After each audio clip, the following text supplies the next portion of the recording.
Copyright disclaimer.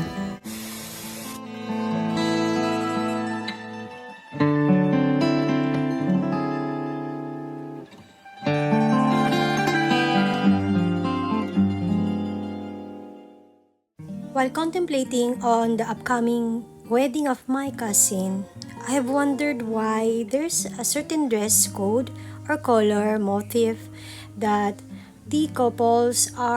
some couples adhere to.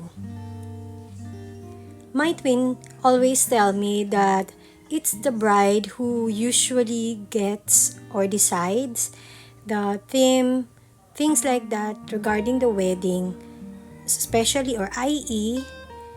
the reception. Because it's her wedding and I respect that. Plus, I love weddings since it's the time wherein we celebrate love with our kindred, friends. Furthermore, the dancing or the singing sometimes is quite a sight to behold or a moment to take pleasure in. The sumptuous meal is a plus. Without further ado, what's up with the customs or traditions that we are experiencing now that isn't written in the scriptures?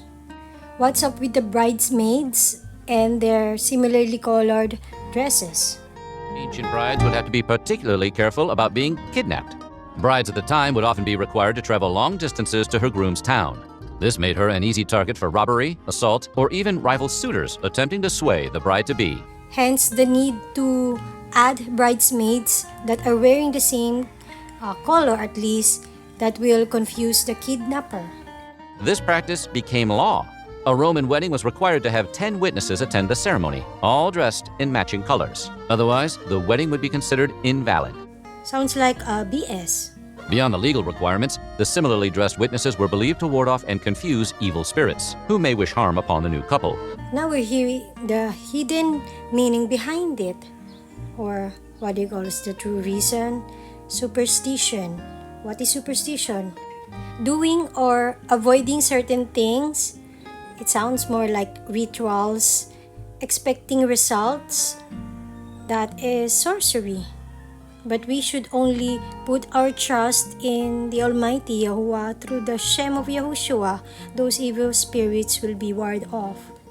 Furthermore, what's with the bouquet? Influencer Queen Victoria popularized carrying a tiny clutch of flowers surrounded by moss and orange blossoms. Back in the Middle Ages, brides still carried a bouquet, but it was usually in the form of strong-smelling herbs and spices. While not as aesthetically pleasing as flowers, the blend was said to ward off ill health, bad luck, and even evil spirits. There's that evil ruakot again. What if the real reason is that instead of warding it off, that they attract them? It reminds me of when I was 10 years old and I attended my aunt's wedding. A cousin of ours told us to pick up some paper that is hanging or attached in the wedding cake. And mine was that I will be an old maid. At that time, I didn't know better. I was quite elated about it. But looking back, it made me wonder if it had attracted the shed that was written in the Sefer Tobia that had plagued Sarah, that killed off her past Ish or Ishim before they were able to even consummate their wedding or marriage. In the Shem of Yahushua, may He rebuke the evil ruachot that is plaguing around us. What about the long veil? What's it for? Experts mostly believe that the practice can be traced back to ancient Rome. Historians mostly agree that the bride wore a veil as she walked down the aisle as a kind of shield from the evil spirits, who are bent on stealing her happiness. Another ritual, superstition, things that were kept from the dark that they haven't told us. We were told that it's to hide the face of the bride, to bring some kind of mystery towards her groom, or somehow kind of bring some excitement before that great kiss. Somehow I'm thinking about why would they say, "You may now kiss the bride." Could it be that it should be the first kiss of the couple? What about the vows? We are told by Yahushua HaMashiach not to make a vow. Kindly share if you have information about it. For now, let's continue with the tradition, the customs that they had pushed upon us. Brides who were worried about evil spirits descending upon them could also follow along with the rhyme in order to have good fortune in their new life. What the heck? Let's only follow the footsteps of our Mashiach Yahushua. Apologies, I had edited out what he was talking about, but he was referring to this tradition. That the bride must have something old, something new, something borrowed, something blue. For instance, something blue was typically a garter, which protected against an infertility curse passed through by a malevolent glare. Something borrowed, on the other hand, was usually an undergarment from a woman who already gave birth. This would trick the evil spirits into thinking the bride was already fertile. Regardless of what the couple does, it's still up to the Most High Yahuwah, who gives high, who bestow conception to the Isha, who makes the Ish fruitful, bestows him Zerah. While the sixpence in your shoe line has been absent in modern times, it was meant to bestow economic prosperity on the new couple. Aren't we told to pray? For the Most High is the provider, Yahuwah Yireh. What about the rings?